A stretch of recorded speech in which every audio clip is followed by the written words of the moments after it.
Rain fell mercilessly on the cemetery as I stood frozen, staring at my son Michael's casket being lowered into the ground.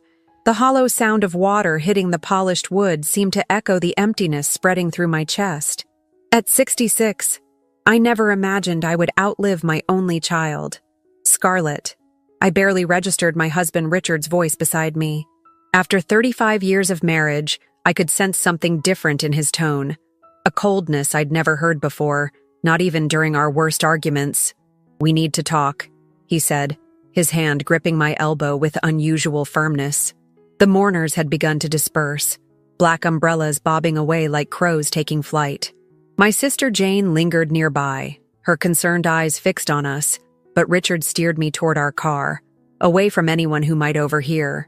"This seems inappropriate, Richard," I whispered, my voice raw from days of crying. "We've just buried our son." "That's precisely why this is the perfect time," he replied, his voice eerily calm as he reached into his suit jacket. The rain pounded against the car windows as Richard handed me a manila envelope. My hands trembled as I opened it, the paper inside almost slipping from my grasp. Divorce papers. My name was already filled in. I looked up at him, searching for any sign of the man I'd spent most of my life with. His face was impassive, almost smug. The wrinkles around his eyes that once creased when he laughed now seemed like harsh lines carved by a different person altogether. "What is this?"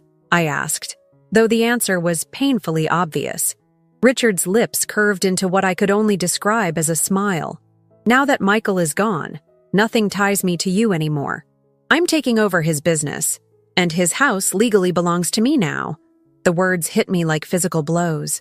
Our son's funeral hadn't even ended, and here was my husband, discarding me like an outdated appliance. "You can stay at the house until I return from my vacation," he continued, starting the car. "I'll be gone for 3 weeks. Consider it a grace period." "Vacation?" I repeated numbly. "Our son just died, Richard." He shrugged, pulling out of the cemetery without a backward glance at our son's grave. "Life goes on, Scarlett. Mine will go on without you." I stared at his profile, the face I'd woken up next to for over 3 decades. How had I missed the stranger lurking beneath the familiar features? "Why now?"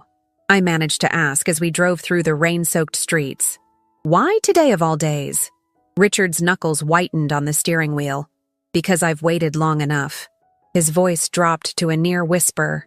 35 years is a lifetime sentence. I've served my time.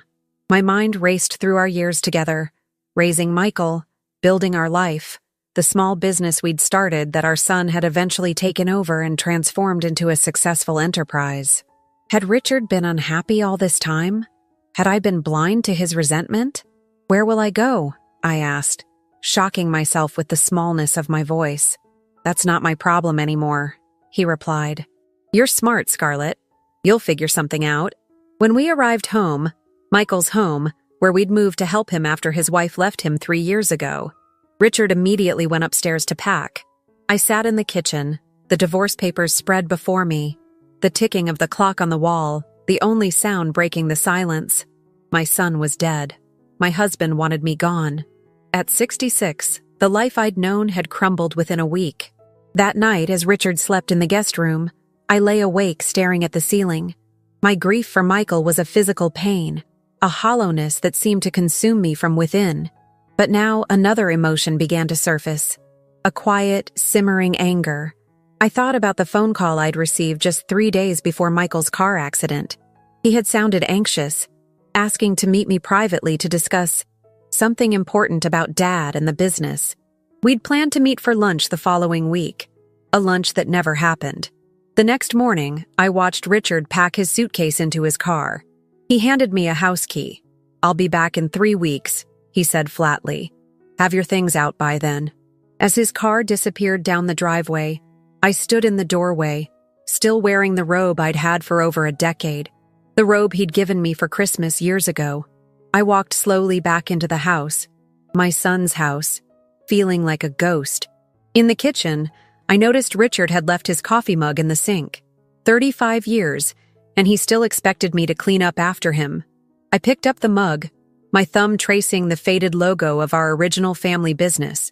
That's when I remembered the safe. Michael's safe, hidden in his office closet. The safe where he kept important documents. The safe whose combination he'd shared with me, just in case. A precaution after his divorce.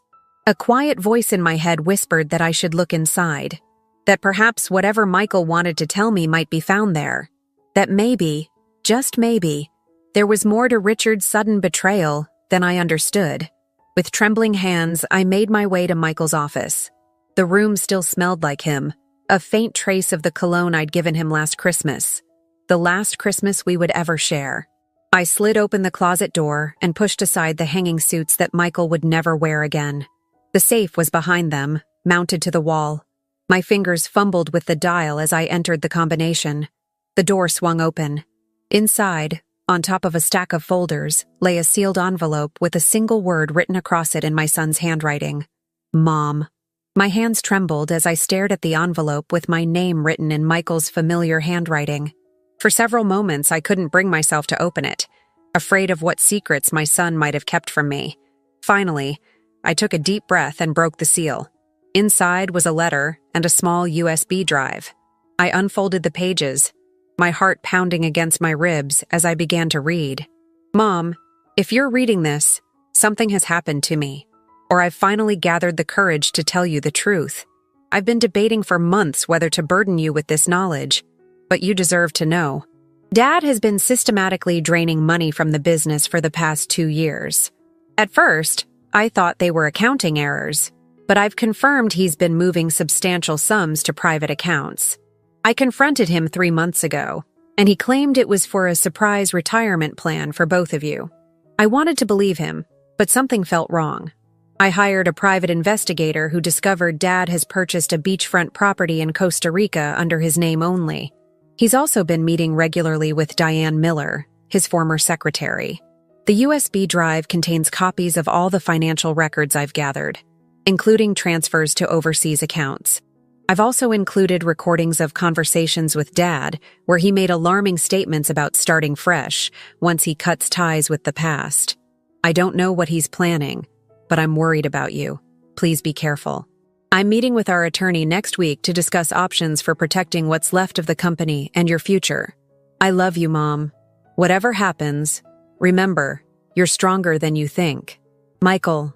I read the letter 3 times, each word making the floor beneath me feel increasingly unstable. The Michael I knew had always been honest to a fault, sometimes painfully so.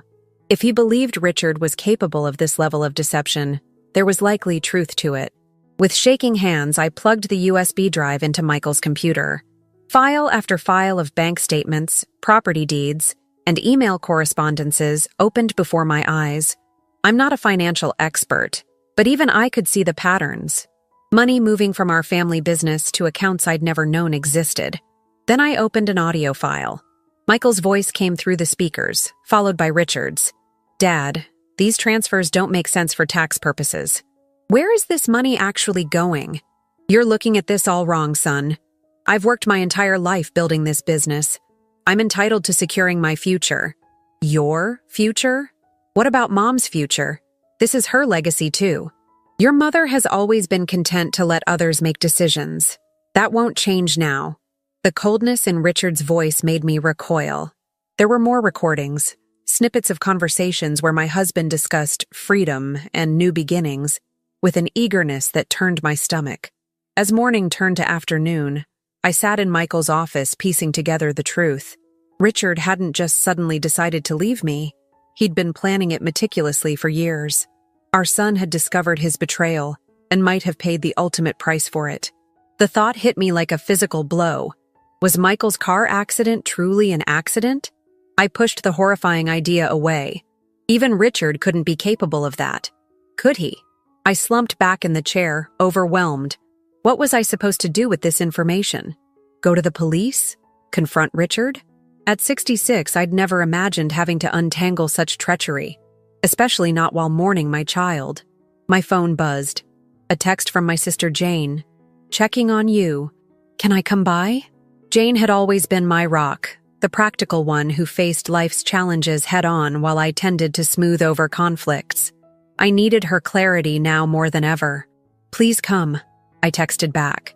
While waiting for Jane, I explored more of Michael's files. There were photos of Richard with a woman I recognized as Diane Miller, his former secretary who was 20 years my junior. They weren't explicitly romantic images, just lunch meetings and coffee dates, but the familiarity in their body language told its own story. When Jane arrived, her expression shifted from sympathy to alarm as she took in my disheveled appearance. "Scarlett, what's happened?" she asked, guiding me to the living room sofa. I handed her Michael's letter without a word. Her eyes widened as she read, muttering curses under her breath. "That bastard," she finally said, looking up at me. "I always thought Richard was controlling, but this is criminal. What do I do, Jane?" My voice sounded foreign to my own ears. "I don't even know where to begin." Jane squared her shoulders in that decisive way I'd always envied. "First, we make copies of everything. Then we call Martin." Martin was Jane's son-in-law, a well-respected attorney who specialized in financial crimes. The mention of legal action made everything suddenly feel very real. "I don't know if I can handle a legal battle, Jane. Not after losing Michael." "Listen to me," Jane said, taking my hands.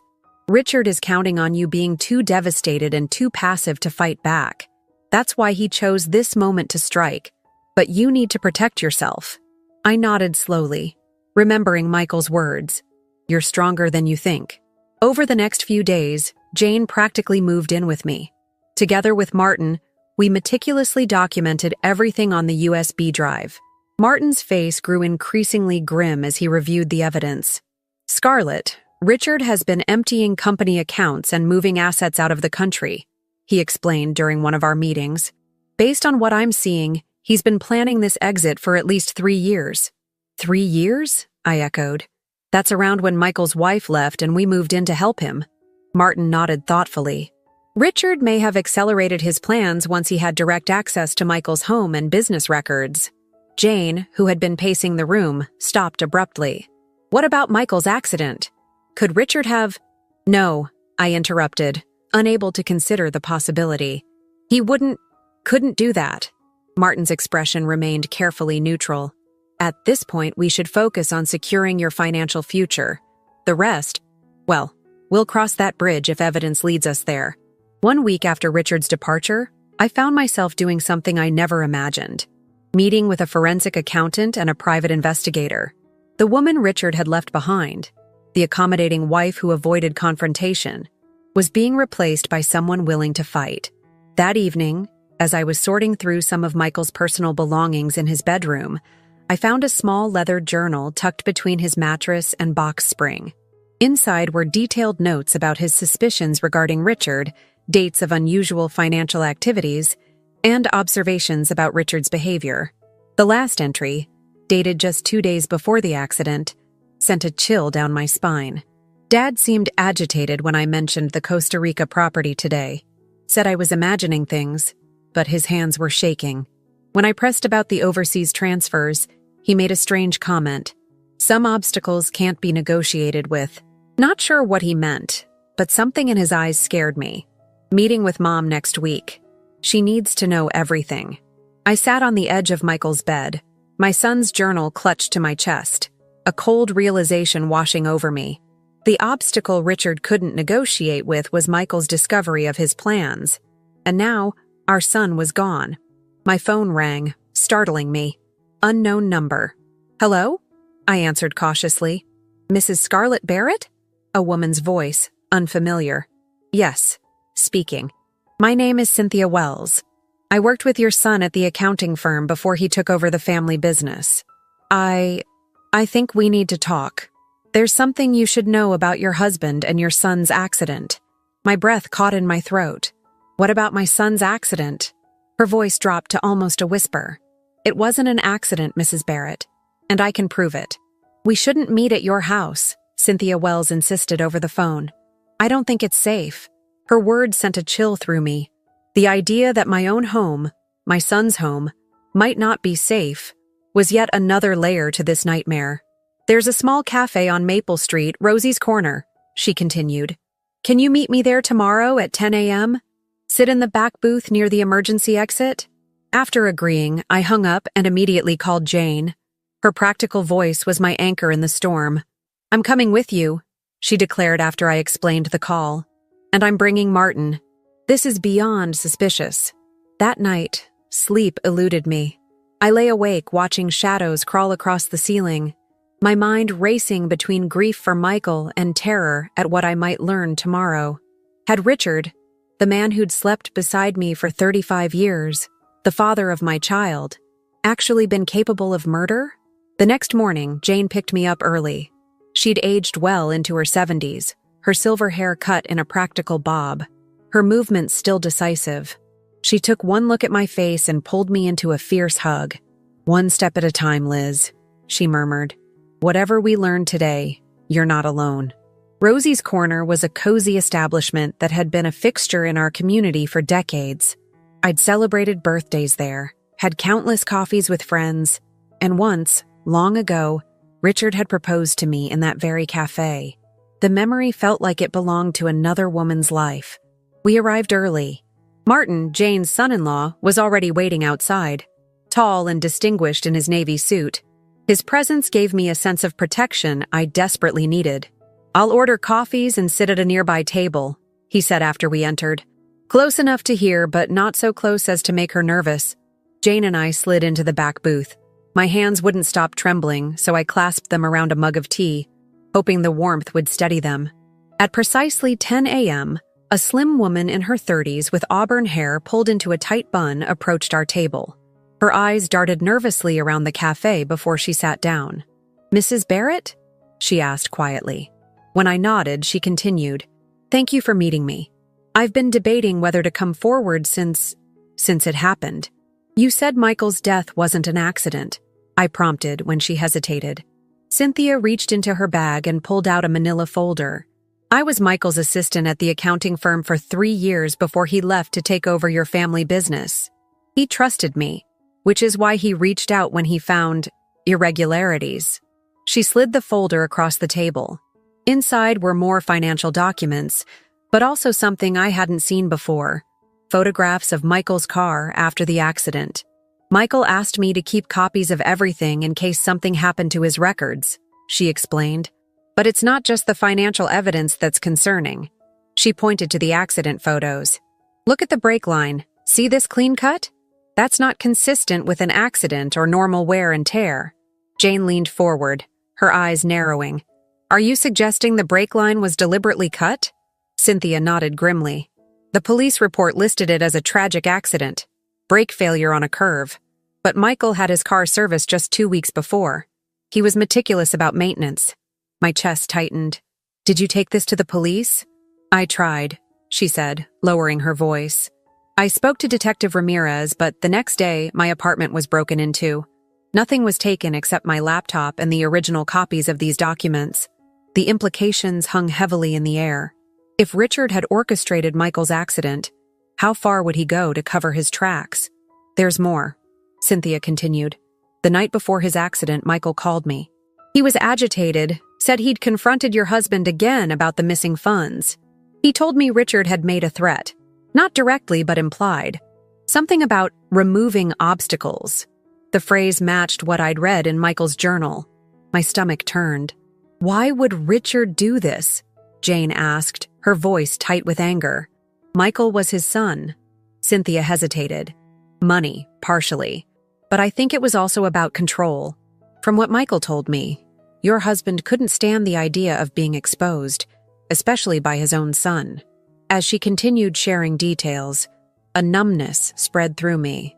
The Richard she described, calculating, ruthless, narcissistic, seemed a stranger to me. Yet glimpses of that man had always been there, hadn't they? The controlling behavior I'd dismissed as protectiveness. The financial decisions he'd made without consulting me, claiming I wouldn't understand the complexities. "What should I do?" I finally asked, my voice barely audible. Martin, who had been listening from nearby, joined our table. "First, we need to secure this evidence properly. Then we approach a different police department, maybe state investigators who won't be easily influenced if Richard has local connections." "You need to be careful," Cynthia warned. "If Richard realizes you're investigating, you could be in danger too." Her words should have terrified me, but instead, a strange calm descended. Michael was gone. Richard had betrayed me in the most fundamental way possible. I had nothing left to lose. I've spent my entire adult life avoiding conflict, I said slowly. Always smoothing things over, keeping the peace. But not anymore. That afternoon, Martin arranged for me to meet with a state investigator. Detective Sarah Blackwell was a no-nonsense woman with intelligent eyes and a reputation for integrity. She listened carefully as I presented the evidence, taking detailed notes. "Mrs. Barrett, these allegations are extremely serious," she said when I finished. "Financial crimes are one thing, but vehicular homicide is another entirely. We'll need to move carefully. Will you investigate Michael's accident?" I asked. She nodded. "We'll petition for the car to be re-examined and look into the financial angle as possible motive. But I need to be honest with you. Your husband has a 2-week head start. If he's left the country, he's coming back," I said with certainty. "In 3 weeks. He needs to officially take control of Michael's business and house. The transfer paperwork isn't complete." Detective Blackwell's eyes narrowed thoughtfully. "Then we have a window of opportunity." The next few days passed in a blur of legal meetings and police interviews. Jane insisted I stay with her rather than remain in Michael's house alone. "Just until we know you're safe," she argued. I didn't resist. The house held too many ghosts now. Michael's absence, Richard's betrayal, my own blind trust. 10 days after Richard's departure, I received an email from him. The first contact since he'd left me standing in the driveway. "Scarlett, I trust you're making arrangements as discussed. I'll return on the 27th and expect the house to be vacant except for my belongings. My lawyer will contact you regarding the final divorce settlement.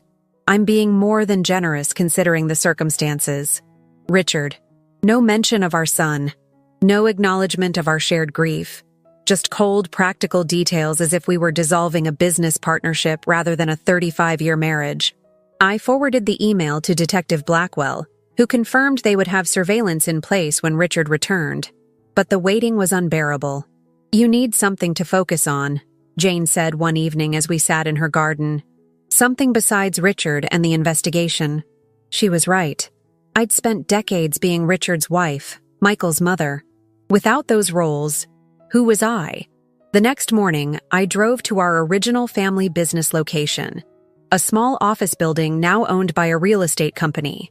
As I stood on the sidewalk looking at the place where Richard and I had started with such hope, a memory surfaced. Before marrying Richard, I'd been studying architecture. I'd abandoned my degree when we decided to start the business together, convinced by Richard that our joint venture needed my full attention. It had seemed a reasonable sacrifice at the time. On impulse, I drove to the local community college. The architecture program I'd once dreamed of completing no longer existed, but they did offer courses in interior design and space planning.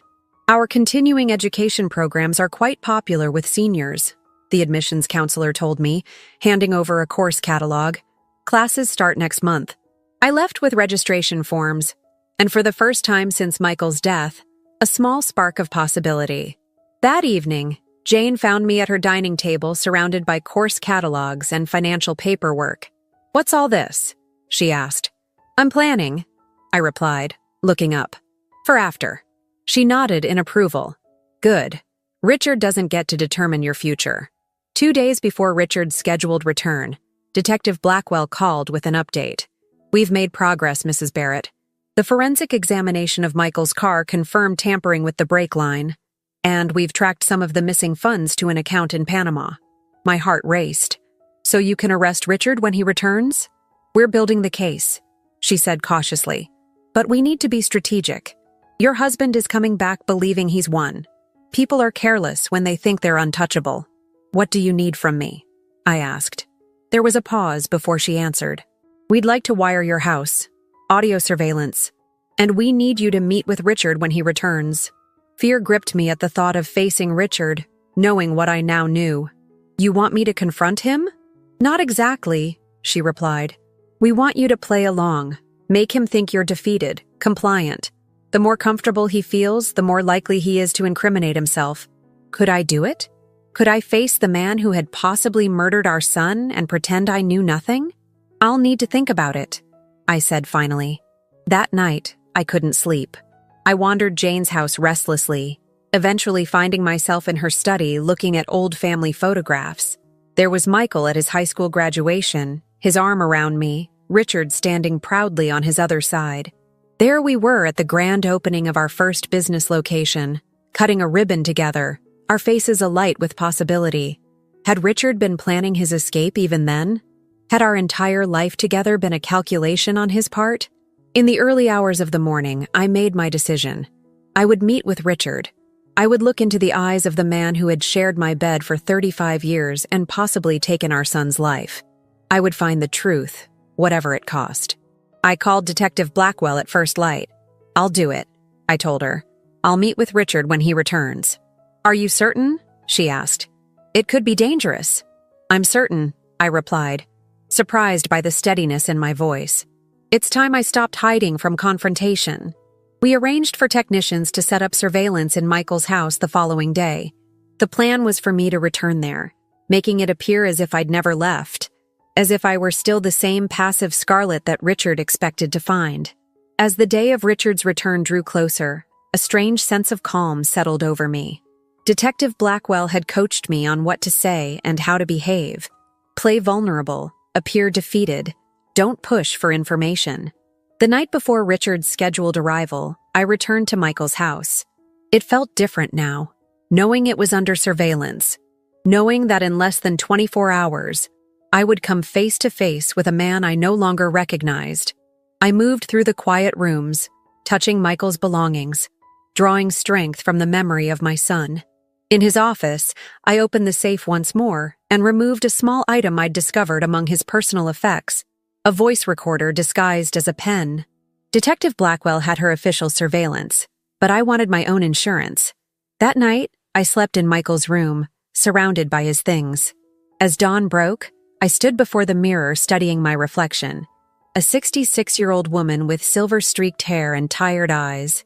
But behind that familiar face, I saw something new emerging. Determination. My phone chimed with a text message. It was from an unknown number. Flight landed early. We'll be home in 1 hour. Have your things ready. Our Richard was returning sooner than expected. I texted Detective Blackwell immediately, my hands trembling slightly. Her response came quickly. Stay calm. Officers in position. Remember the plan. I dressed carefully in clothes Richard would expect. Conservative. Understated. I activated the pen recorder and slipped it into my pocket. Then I sat in the living room, waiting. My heart pounding so loudly I was sure it would give me away. At precisely 8:17 a.m., I heard the sound of a car in the driveway. He was home. The sound of Richard's key in the lock sent my heart racing. I remained seated, hands folded in my lap, the picture of submission he would expect. The recording pen weighed heavy in my pocket. He entered with the confidence of a man who believed he'd already won. Tanned from his vacation, he looked younger, more vital than when he'd left. The contrast between his sun-kissed appearance and my grief-worn face couldn't have been starker. "Scarlet," he said, nodding curtly as he set down his suitcase. "I see you're still here." "I needed time to make arrangements," I replied, my voice carefully modulated to hide the rage simmering beneath. Richard moved through the living room, examining things, touching Michael's possessions with a proprietary air that made my skin crawl. "Have you signed the divorce papers?" "Not yet." I kept my eyes downcast, playing the role of the defeated wife. "Richard, I still don't understand. After 35 years, why now? Why on the day we buried our son?" He sighed with exaggerated patience. "There's never a good time for these things. Michael's passing simply accelerated my timeline." "Your timeline?" I echoed, letting a tremor enter my voice. "You had this planned all along?" Richard poured himself a drink from Michael's bar cabinet, his movements casual, unhurried. "Let's just say I've been considering my options for some time. Now, about your departure, did those options include hurting Michael?" The question slipped out before I could stop it. His hand paused mid-air, the glass halfway to his lips. For a split second, something flickered in his eyes. Surprise, perhaps even fear. Then his expression smoothed over. What an absurd question. His voice was measured, controlled. Our son died in a tragic accident. I'm grieving too, Scarlett. I watched him sip his drink, not a hint of that alleged grief visible on his face. Michael told me he was concerned about the business finances. He wanted to meet with me about it. Richard's jaw tightened almost imperceptibly. Michael always was overly cautious. There was nothing to be concerned about. Then why move funds to Panama? I asked quietly. The glass froze at his lips. Slowly he lowered it, his eyes hardening as they met mine. What exactly are you implying, Scarlett? I found Michael's records, I said, my heart pounding so loudly I was sure he could hear it. The transfers, the Costa Rica property, the meetings with Diane. Richard set his glass down with deliberate care. You've been going through my things? Michael's things, I corrected. He kept copies of everything, including records of your conversations where you talked about removing obstacles. He laughed, but the sound lacked humor. You're confused, Scarlett. Grief has clouded your judgment. The brake line on Michael's car was cut. I kept my voice steady, watching his reaction closely. It wasn't an accident. For the first time, Richard looked genuinely unsettled. He glanced toward the windows, then back at me. That's a serious accusation. It's not an accusation. It's a fact. The police are reinvestigating. The police? His voice rose slightly. You've been talking to the police? I nodded, feeling a strange power in the fear that flashed across his face. They're very interested in the financial records, too. The timing of the transfers, especially those that happened right after Michael's death. Richard's composure cracked. He slammed his glass down, amber liquid sloshing over the edges. You have no idea what you're doing. No idea who you're dealing with. I think I do, I replied, standing up slowly. I'm dealing with a man who spent decades pretending to be someone he wasn't. A man who valued money and control over his own family. He moved toward me, his face contorted with anger. You think you can threaten me? After all these years of me carrying you? You'd be nothing without me, Scarlett. Nothing. Did you kill our son, Richard? I asked, the direct question hanging in the air between us. He stopped, his breathing heavy. You've lost your mind. Answer the question. Did you tamper with Michael's car because he discovered what you were doing? A dangerous smile spread across his face. Prove it. In that moment, looking into the cold eyes of the stranger before me, I realized the extent of my blindness. This man, this monster, had shared my life for 35 years, and I had never truly known him. Why? I whispered. He was your son. He was becoming a problem, Richard hissed, stepping closer. Just like you're becoming a problem now. I backed away instinctively. The police know I'm here, Richard. Detective Blackwell is expecting my call. He laughed. Your word against mine, Scarlett. Who do you think they'll believe? The respected businessman or the emotionally fragile widow? They'll believe the evidence, I replied, reaching into my pocket. Richard's eyes widened as I pulled out the recording pen. You recorded this? Before I could respond, he lunged for it. I turned to run, but he grabbed my arm with bruising force, spinning me around. His face was transformed by rage, all pretense of civility gone. Give me that, he snarled, reaching for the pen. We struggled, his strength surprising me. The pen fell from my grasp, skittering across the hardwood floor.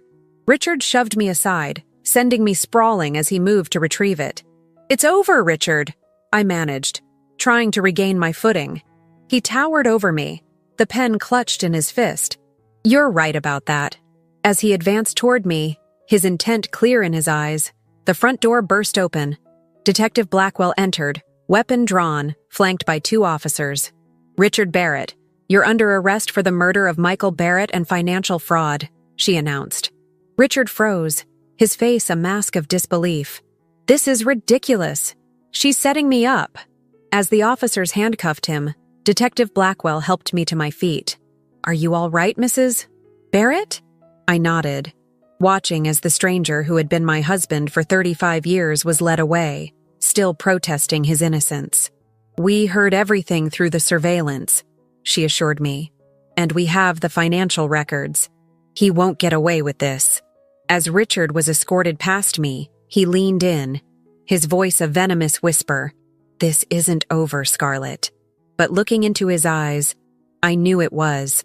The power he had held over me for decades had evaporated. Standing in the doorway of my son's home, watching the police car drive away with Richard in the back seat, I felt something unexpected amid the grief and trauma. Freedom. My phone rang. "Jane." "It's done," I told her. "They've arrested him." "Thank God," she breathed. "Come home now, Liz. You've done enough for today."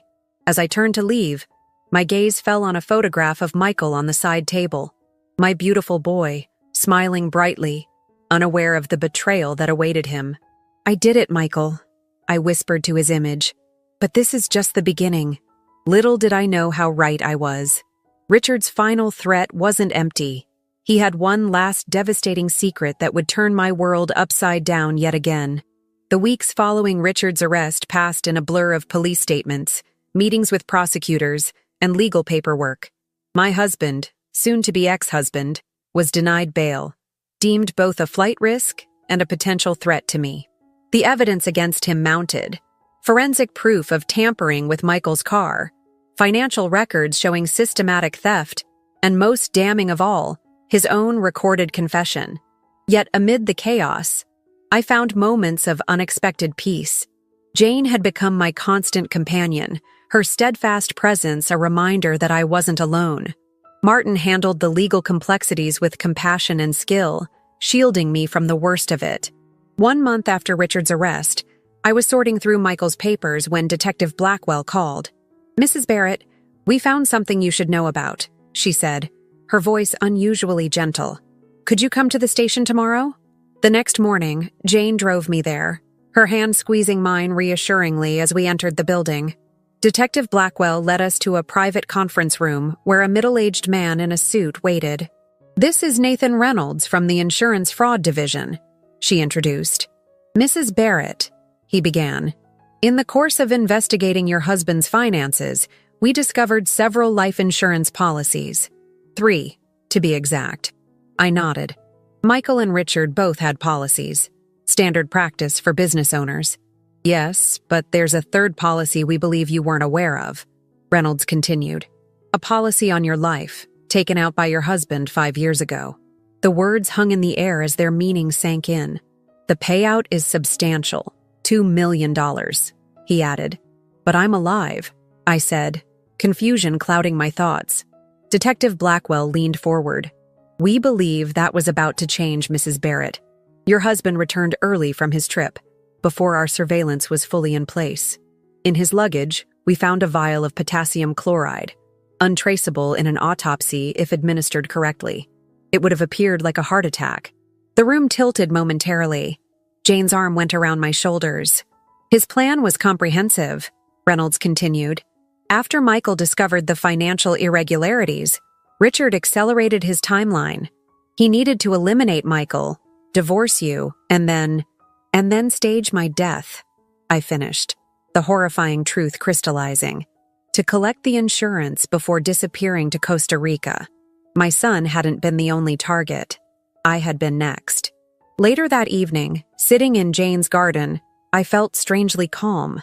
The enormity of Richard's betrayal had reached a point where additional revelations no longer had the power to shock me. "What will you do now?" Jane asked, handing me a cup of tea. I looked up at the evening sky, watching as stars began to appear. Live. 3 months later, on a crisp autumn morning, I stood outside the courthouse where Richard's trial had just concluded. The verdict: guilty on all counts, including first-degree murder. The sentence: life without parole. I hadn't attended the sentencing. I didn't need to see Richard's face again or hear his voice. Instead, I'd chosen to spend the day at the community college where I was now taking courses in interior design. At 66, I was the oldest student in most of my classes, but I found an unexpected joy in learning again.